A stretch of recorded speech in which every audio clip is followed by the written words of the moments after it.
Welcome back to Andy's Guides. In today's video, we are going to show you how to lock objects in Miro.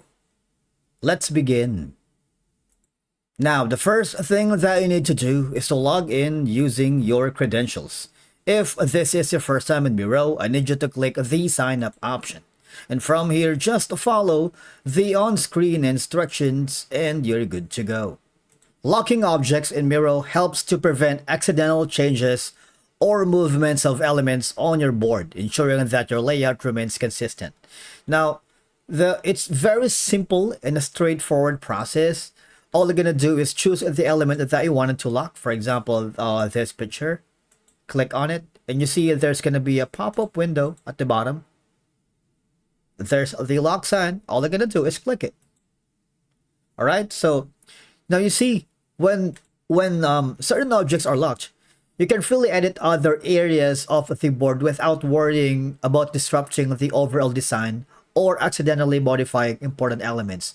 This is very important because it serves as guide or markers on your board, ensuring that your workspace stays organized and easy to navigate. And again, for you to be able to unlock a specific element, long press to unlock. There you go.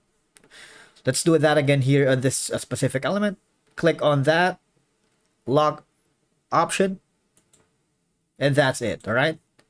Now, what happens is locking objects allows you to selectively unlock and edit only when necessary, like this one. All right.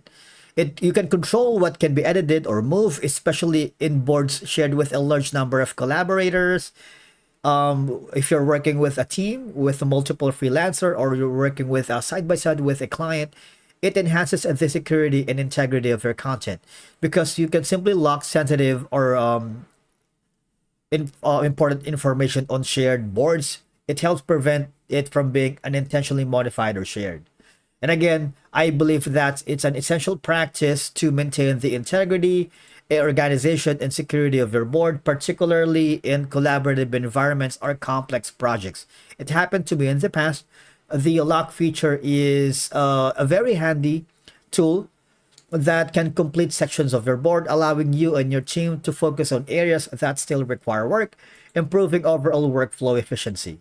All right. And of course, it's very efficient. It makes the critical data or sensitive information to prevent them from being accidentally altered or deleted. And that's it for today's video. Thanks for tuning to Andy's Guides. If you found this video helpful, please give it a thumbs up. And do not forget to hit the subscribe button to stay updated with all the latest content. See you in the next guide.